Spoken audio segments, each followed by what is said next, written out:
Baik, pemirsa, terima kasih Anda masih bergabung bersama kami dalam IDX Second Session Closing, dan kita lanjutkan kembali perbincangan bersama dengan Dimas Pratama, Technical Analyst dari NH Korindo Sekuritas. Ya, Mas Dimas, di segmen ini mungkin bisa disampaikan ini, saham-saham yang Anda rekomendasikan untuk perdagangan esok hari untuk pemirsa IDX Channel apa saja?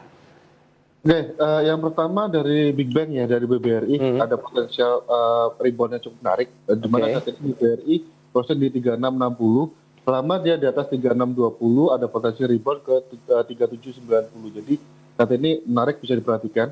Untuk saham kedua dari MTDL, MTDL saat ini pun juga saat ini menarik ya, karena dia sedang rally, target selanjutnya ada di 3070, perhatikan level stop loss di 2750. Rekomendasinya buy untuk MPDL.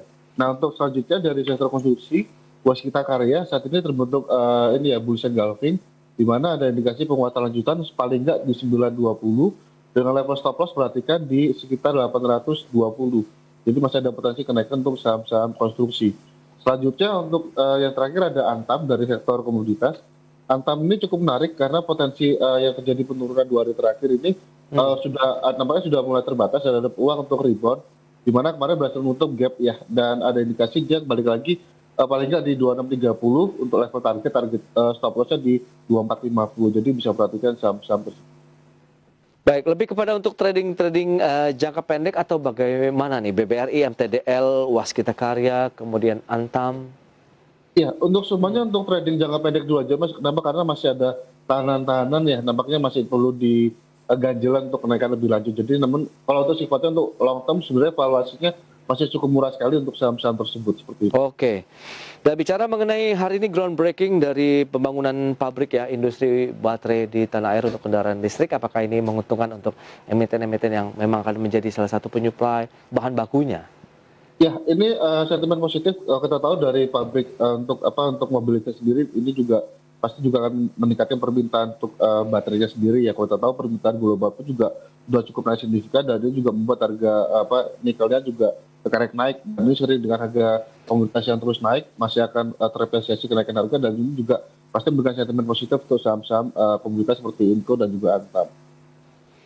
Baik, untuk Antam tadi salah satu yang Anda rekomendasikan, apakah ini juga kalau kita bicara mengenai investasi jangka menengah panjang masih oke nggak, Mas Dimas? Oke, Hmm. Antam sebenarnya menarik, kalau dia berhasil break di atas 2630, selanjutnya dia akan menuju 2750. Jadi memang lebih menarik lagi kalau dia berhasil break di atas 2750, karena potensinya akan menuju ke arah 3000 ke atas ya. Jadi memang untuk saat ini perlu perhatikan level-level di sekitar 267, di 2630 dulu, baru di 2750. Itu step-stepnya.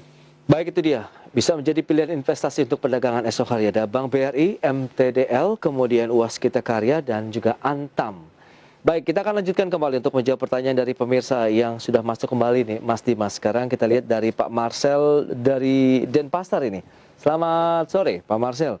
BRPT yang ditanyakan ini, Mas Dimas, sudah punya di 1035, kemudian ada BRIS juga ditanyakan punya di 2380. Apakah keduanya masih boleh di hold atau tidak? Oke, untuk BRPT saat ini posisinya cukup menarik, di mana ada potensi kenaikan lanjutan paling nggak di 1040. Jadi yang sudah punya di 1030 mungkin bisa average down di level sekitar 980, 970. Jadi Oke. memang saat ini sudah berada di bottom fishing area. Ada Hmm. kenaikan paling nggak di 1040, itu bisa area untuk take profit terlebih dahulu. Jadi masih boleh di hold atau bagaimana? Kalau ada lebih mending average down, kenapa? Karena mumpung di bawah 1000 bisa nambah posisi lagi, nanti ketika di 1040 jualan dulu. Oh, itu dia strateginya. Untuk BRIS 2380? Oke, bentar. Untuk Breeze, posisinya sekarang sudah ada potensi untuk penguatan kembali, namun kemarin Oke. tertahan di level sekitar 2170-an. Mhm. Nah, saat ini memang ada di bottom fishing area, selama di atas 2050, ada indikasi dia kembali akan menguji paling nggak di level 2300. Jadi saat ini 2700, Mas? 300, Oh, 2300. 2300. Oke. Iya, jadi memang saat ini kesempatan untuk akumulasi beli aja, dengan potensi kenaikan di 2300 yang terdekat. Baik, itu berarti BRPT ataupun BRIS justru kalau kita ada dana tambahan bisa mengambil posisi kembali ya. Betul, iya. Baik, itu dia. Mas Dimas, terima kasih banyak nih atas waktu, analisis dan juga strategi yang sudah Anda berikan untuk pemirsa IDX. Dan mohon maaf waktu terbatas. Terima kasih. Selamat melanjutkan aktivitas Anda kembali dan stay healthy, Mas Dimas. Ya, terima kasih. Baik pemirsa, demikian perbincangan kami bersama dengan Dimas Pratama, Technical Analyst dari NH Korindo Sekuritas. Ya, demikian juga menjadi akhir perjumpaan kita dalam IDX Second Session Closing. Dan pemirsa, pandemi ini bisa kita lalui dengan patuh dan disiplin pada protokol kesehatan. Semua wajib memakai masker, karena masker dapat melindungi kita dan orang terdekat kita dari COVID-19.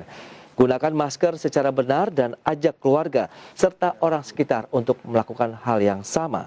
Salam sehat. Dan saya, Prasito Wibowo, beserta kerabat kerja yang bertugas undur diri. Terima kasih dan sampai jumpa.